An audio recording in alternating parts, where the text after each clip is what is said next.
Benjamin va assassiner le 7e prince et déclencher la loi martiale. Si vous voulez savoir comment ceci va se passer ou si vous pensez avoir manqué des éléments importants, comme par exemple le fait que le prince Shorai vient de signer son arrêt de mort, alors laissez-moi, à travers cette vidéo, vous expliquer tous les détails et éléments importants qu'il ne fallait pas louper pour apprécier comme il se doit le chapitre 404 de Hunter x Hunter.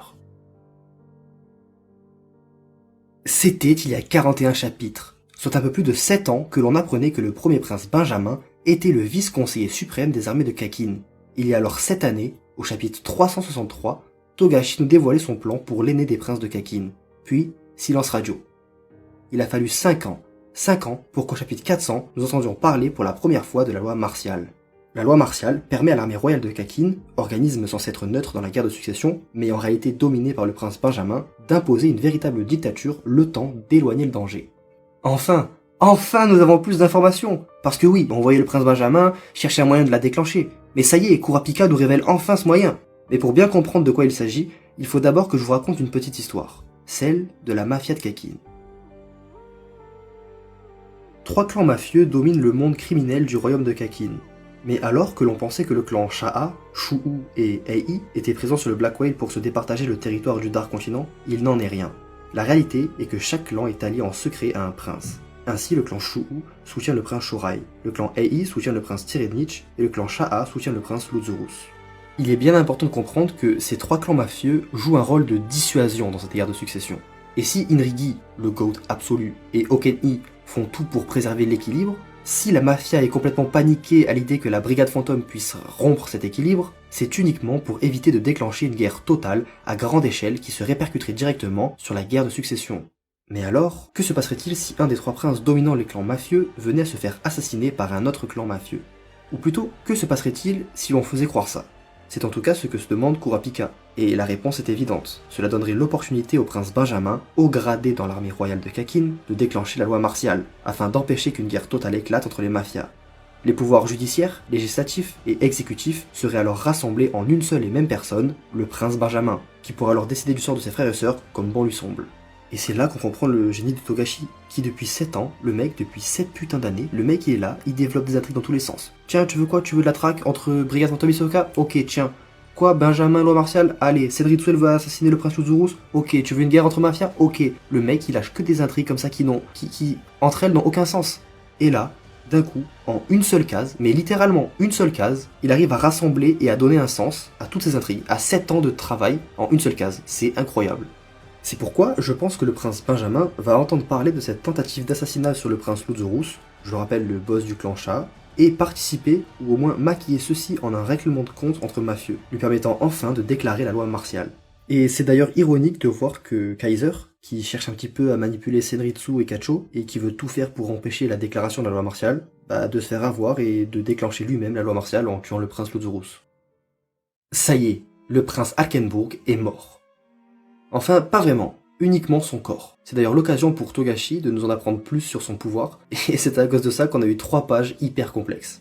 Pour faire simple, lorsque la flèche touche une cible, l'esprit de la cible est échangé avec un esprit au hasard du clan attaquant. Ainsi, dans le corps de la cible, nous avons l'esprit du clan attaquant, et dans le corps du clan attaquant, nous avons l'esprit de la cible. Ils intervertissent sur place.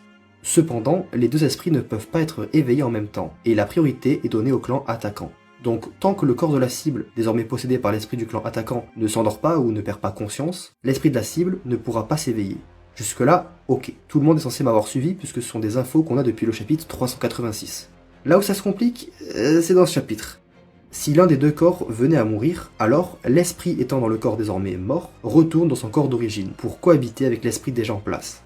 Dans cette situation, l'ordre de priorité est changé, et l'esprit qui retourne dans son corps d'origine a la priorité.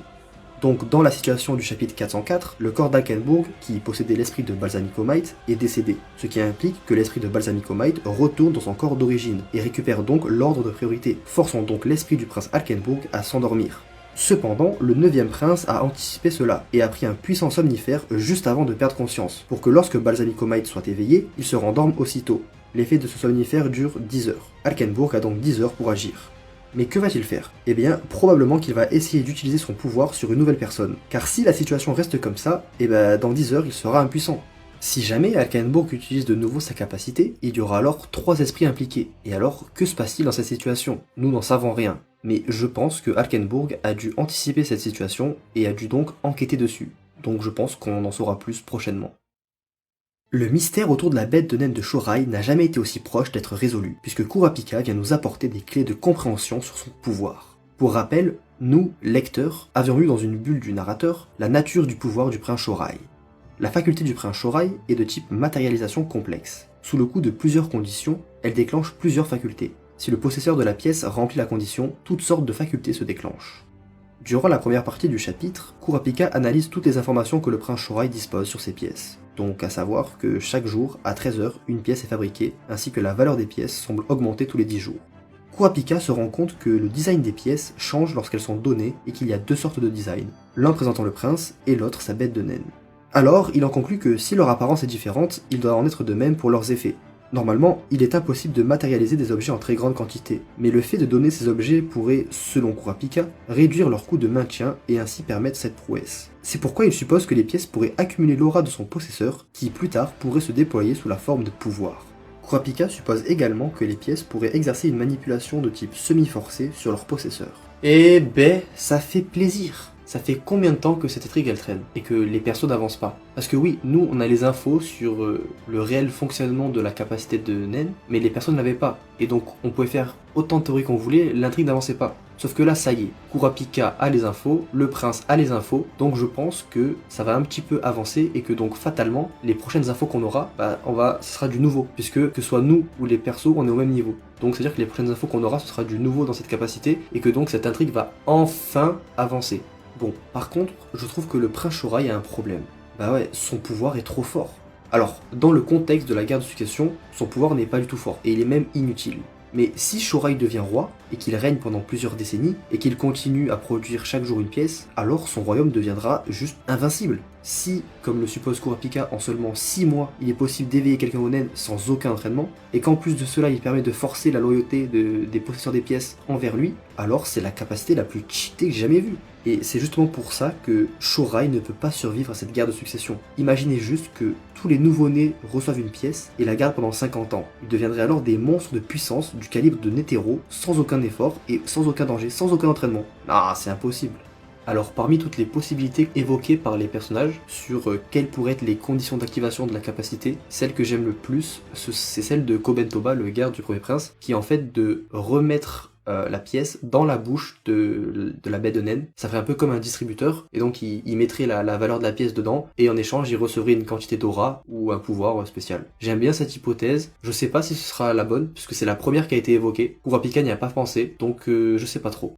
Sinon, par rapport à l'hypothèse de Kurapika sur le fait que le fait de posséder une pièce pourrait peut-être déclencher une faculté de manipulation semi-forcée, plutôt que de voir juste quelque chose de banal sur ceux qui ont la pièce développent une loyauté envers le troisième prince, ce qui ferait un peu répétitif avec le sixième prince et le huitième prince, qui avaient un peu des capacités similaires. Je me suis dit qu'il pourrait y avoir peut-être un délire plus intéressant sur le fait que les personnes qui posséderaient une pièce deviendraient un petit peu addictes à ces pièces, un petit peu comme un jeu d'argent, et qui voudraient faire en sorte de recevoir de nouvelles pièces, et donc indirectement essaieraient de se faire récompenser par le troisième prince, et donc lui voueraient un petit peu une certaine loyauté. Je me dis que ça peut faire un délire sympa sur la luxure que représente le troisième prince, sur ces pièces qu'il distribue. Ça me fait penser un peu à un casino et les personnes qui auraient les pièces deviendraient un petit peu addictes à ça. Et donc même le garde du premier prince tomberait un petit peu addict et essaierait d'avoir de nouvelles pièces jusqu'à au final faire le jeu du troisième prince. Je trouve que ça pourrait être intéressant et assez subtil. Donc j'aime beaucoup cette idée. Je pense pas que Togashi parte là-dessus, mais je voulais en parler parce que je trouvais ça intéressant et sympa. Bon, au final, à la fin du chapitre, on retourne sur la brigade fantôme et donc on a enfin la révélation sur ce qu'était l'annonce du chapitre 400.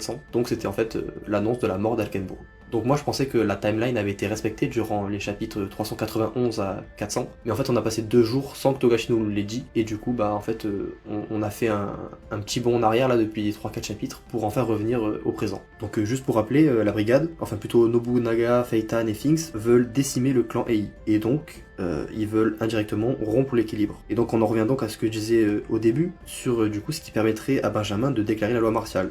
Je pense donc que les prochains chapitres vont se concentrer sur comment le chaos va s'emparer du Black Whale et se répercuter au premier niveau, puis que nous allons poursuivre avec l'assassinat du prince Luzurus, et enfin la déclaration de la loi martiale, à moins que Alkenburg nous réserve un petit truc et agisse avant. Parce qu'en fait là le problème c'est que si jamais ça se déroule comme j'ai dit, donc on va un petit peu dans les niveaux inférieurs, que la brigade fout un peu le bordel, que le clan AI fout un peu le bordel, que ça se répercute premier niveau, au niveau des 3 princes qui gèrent un peu la mafia, et que finalement le prince Luzurus est assassiné, et que donc Benjamin a une excuse pour déclencher la loi martiale, bah à partir du moment où il déclenche la loi martiale, c'est fin de la guerre de succession, fin de l'arc, il a gagné et il tue tout le monde. Bien sûr ça va pas se passer comme ça parce que ça fait quoi 3, 4, 5 tomes que Togashi il développe une guerre d'information avec plein de stratégies. Il peut pas tout annuler d'un coup comme ça n'aurait aucun sens. Le prince Benjamin n'utilisera pas la loi martiale, sûrement à cause de l'action de Alkenburg, donc j'ai vraiment hâte de savoir comment ça va se passer. Alors j'aimerais rajouter un dernier point, je viens de regarder la vidéo de Henrik21, et comme Shorai et comme Kurapika, il pense que les pouvoirs de la bête de naine de Shorai ne lui serviront qu'après être roi.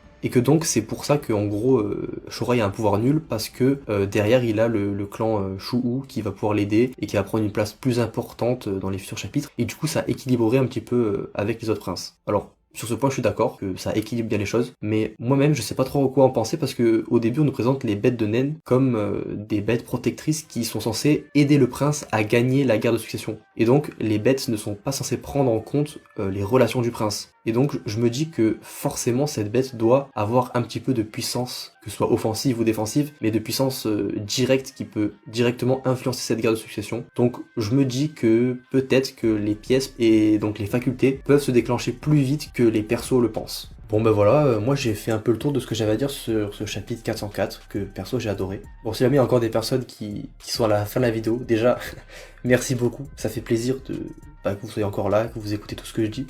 Ça me fait beaucoup plaisir. Bah, n'hésitez pas à mettre un like, je fais le youtubeur, à mettre un commentaire. Non, en vrai, si vous mettez des commentaires pour parler de chapitre, moi j'adore ça. Au moins ça fait débattre, ça fait réfléchir, moi j'adore ça. Ce que je voulais vous dire aussi, c'était merci parce que j'ai fait 3 vidéos là, et à chaque fois les 3 vidéos ont fait plus de 300 vues, il y en a une elle a 700 vues, donc je m'attendais pas à ça, j'ai posté ma vidéo sans parler nulle part, et donc ça fait plaisir de voir qu'il y a beaucoup, parce que pour moi c'est quand même beaucoup de personnes qui regardent, et j'avoue que là sur sur la dernière vidéo et celle-là, j'avais pas trop le temps, donc j'ai fait ça pas à la va-vite, mais j'ai pris moins le temps quoi. Et si je les ai fait, c'est parce que j'ai vu qu'il y avait derrière, il y avait 700 vues. Je me dis bon, ça intéresse quand même des gens, donc ça m'encourage à le faire. Je sais pas si pour les prochains chapitres, je pourrais sortir des vidéos aussi rapidement sur le chapitre. Donc je me dis que au pire des cas, si jamais je loupe des chapitres, je ferai des vidéos récap de plusieurs chapitres où je prendrai peut-être plus le temps de faire un meilleur montage, de faire une meilleure écriture, tout ça, pour que la vidéo soit de meilleure qualité. Donc voilà, j'espère que ça vous dérangera pas trop. Si jamais il y a des gens qui sont encore là, n'hésitez pas à me le dire en commentaire ce que vous en pensez de ça.